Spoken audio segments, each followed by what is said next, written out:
분수의 곱셈 개념 정리 시간입니다. 1학기 때 분수의 덧셈과 뺄셈을 배웠죠. 2학기 때 분수의 곱셈과 나눗셈이 나올 줄 알았는데 분수의 곱셈만 나왔습니다. 그러면 분수의 나눗셈은 6학년 때 나오겠죠. 같은 것은 같이 하는 게 좋은데 왜 이렇게 나눴는지는 모르겠지만 6학년 때 또 한 번 놓으니까 또 반복을 해서 익히면 되겠죠. 반복을 많이 할수록 기억에 많이 남으니까 공부하는 데는 도움이 될 거라고 봅니다. 그리고 중학교, 고등학교에는 분수를 잘 안 써요. 분수는 소수로 바꿀 수 있기 때문에 중학교, 고등학교 때에는 거의 분수를 안 씁니다. 그래서 초등학교 과정에서 분수에 대한 개념을 확실히 정리할 수 있으면 될 것 같습니다. 먼저 1학기 복습부터 하죠. 분수에 나왔던 용어들을 한번 다시 쭉 정리를 해봅시다. 진분수는 분모가 분자보다 큰 분수입니다. 분모가 분자보다 다 큰 분수를 진분수라 하고, 분자가 분모보다 크거나 같을 경우 가분수라고 부릅니다. 분자가 같거나 큰 분수.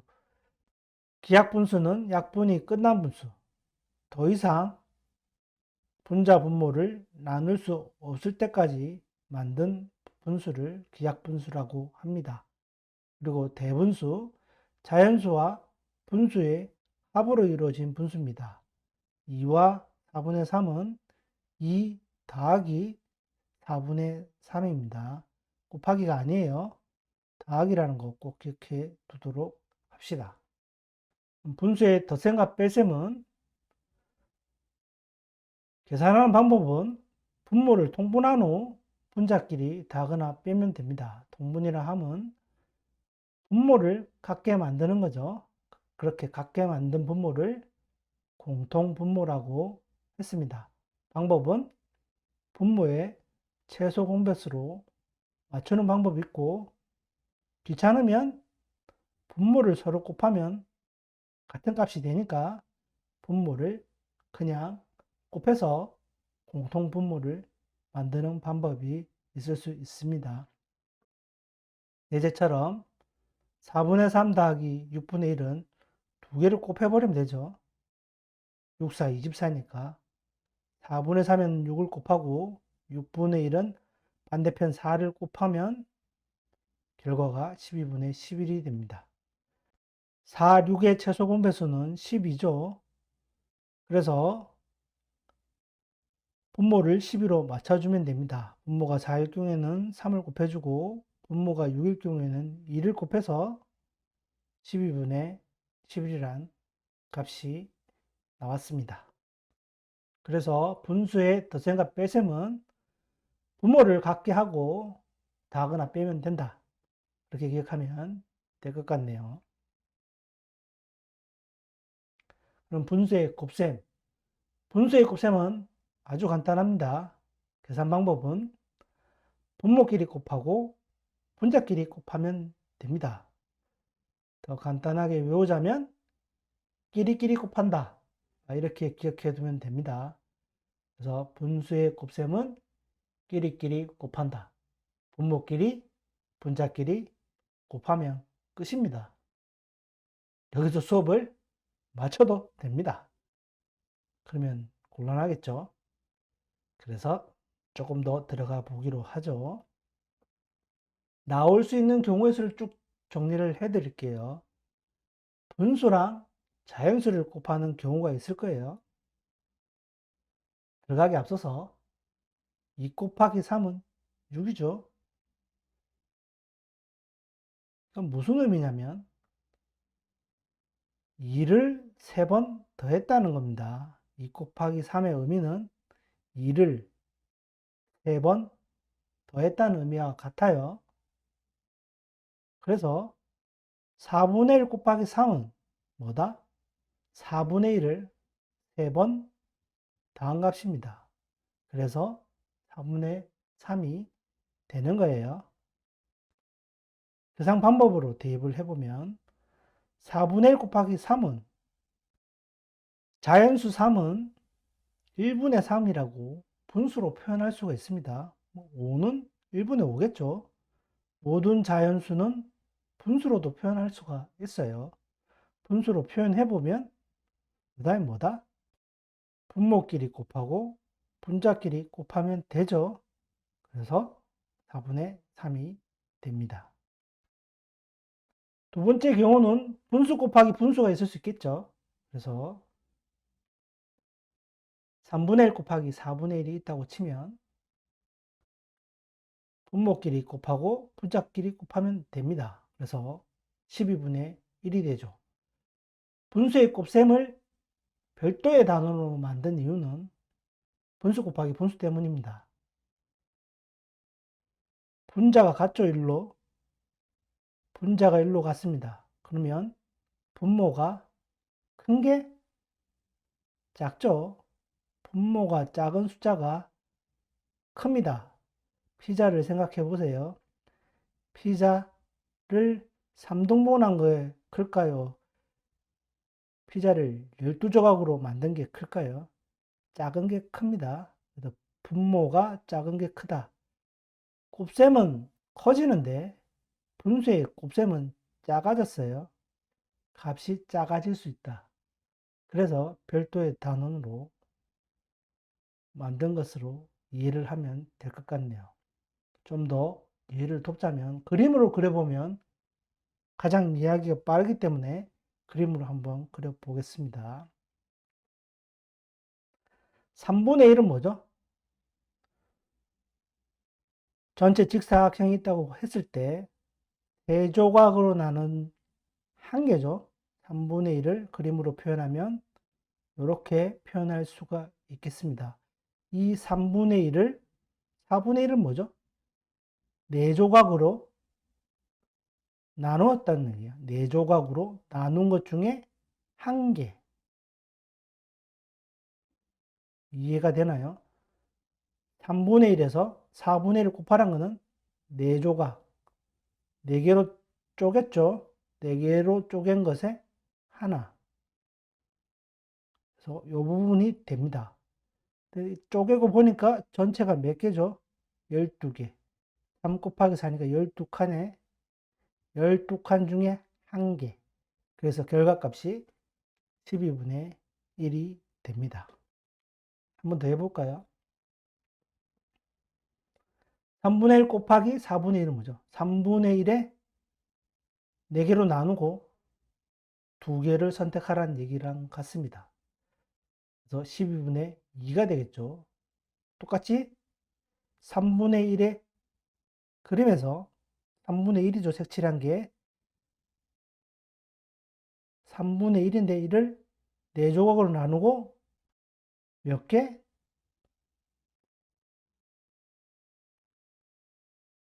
2개입니다. 2개. 그래서 12조각 중에 2개.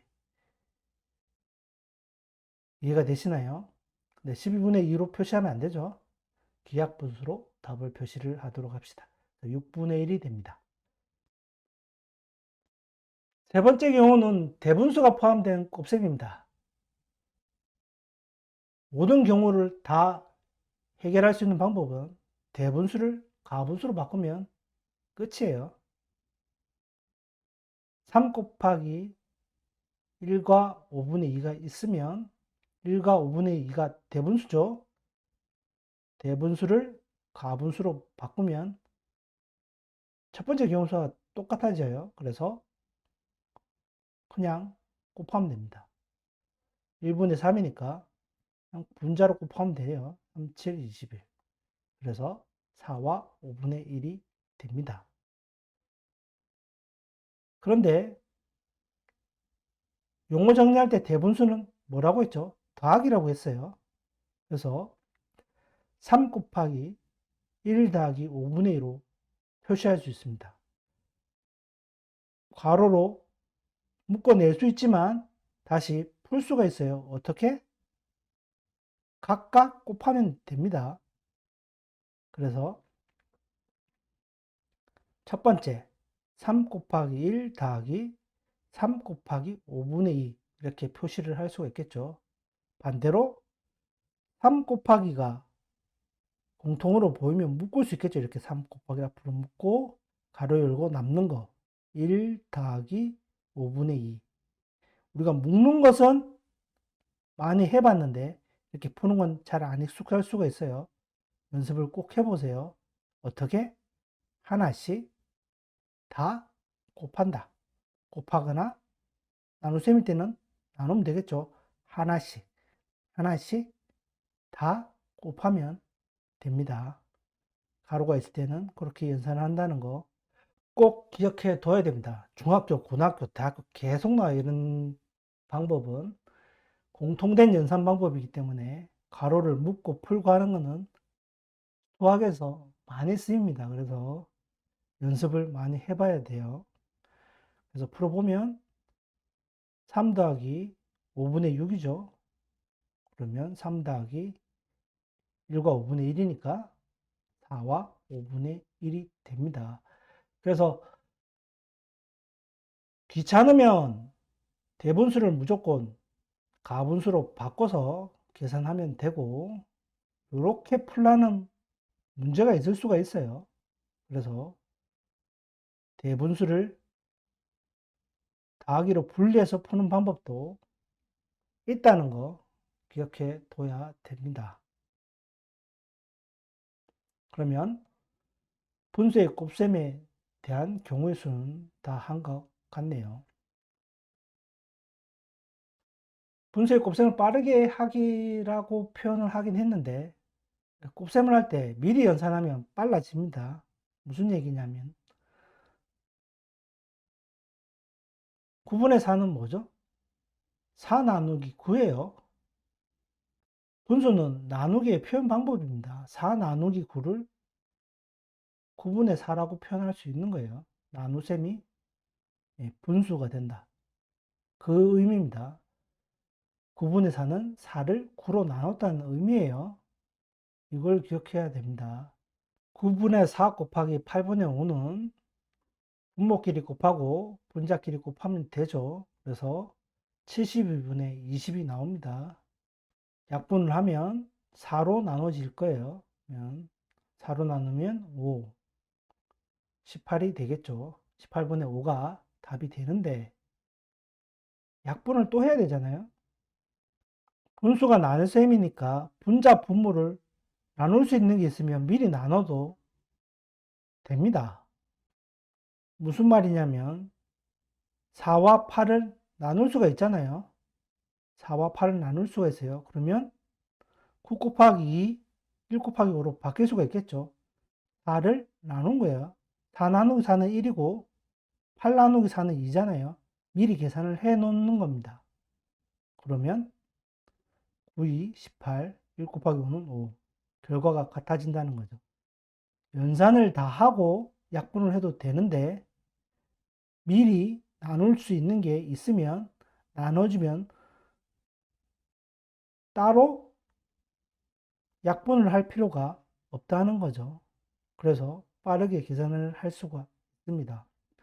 잘못할 경우에는 2로 한번 나눠보고 또 2로 나눠서 결과가 나올 수 있는데 바로 눈에 보이니까 바로 계산하면 숫자가 작아진다. 그래서 빨리 계산할 수 있다는 겁니다. 그리고 분수가 두 개만 있는 게 아니죠. 두 개의 곱셈만 있는 게 아니라 세 개, 네 개, 뭐 100개 다 가능하다. 분수가 여러 개 있어도 분수의 곱셈 방법은 똑같습니다. 뭐 끼리끼리 곱한다. 분모끼리 다 곱하고 분자끼리 다 곱하면 됩니다. 곱해 놓으니까 뭐죠? 3이 보이네요. 없애면 되죠. 나누기 3하면 1이니까 5가 보이네요. 5도 없애면 되죠. 결과는 뭐다? 7분의 1. 이걸 다 계산하려면 3 곱하기 5 곱하기 7은 얼마죠? 15 곱하기 7이니까 105네요. 105분의 3, 5, 15. 105분의 15를 다시 약분을 해야 되죠. 곱해놓고 나눌 수 있는 거 미리 날리면 바로 답이 나온다. 그래서 빠르게 계산하는 방법은 미리 나눌 수 있는 것은 나누어서 계산하면 빠르게 풀 수가 있습니다. 2학기 때 나눗셈이 안 나오지만 미리 예습을 합시다. 같은 것은 같이 정리하는 게 좋아요. 나눗셈의 계산 방법은 나누는 분수를 분자 분모를 뒤집어 곱하면 됩니다. 무슨 말이냐? 4분의 3 나누기 6분의 1이 있으면 얘는 뭐다? 4분의 3 곱하기 1분의 6과 같다는 의미입니다. 나누는 분수를 분자 분모를 바꿔서 곱한다. 나누는 경우는 나누는 분수를 곱하기로 바꿀 때 분자 분모가 바뀐다는 의미입니다. 그래서 4 곱하기 1분의 3 곱하기 6이 된다는 거죠. 2로 나눌 수 있죠? 그럼 뭐다? 2분의 9가 됩니다. 그래서 4와 2분의 1이 답이 되겠죠. 왜 이렇게 되는지는 설명을 안 합니다. 그건 6학년 때 나오면 설명을 하기로 하고 개념 문제 풀어보시기 바랍니다.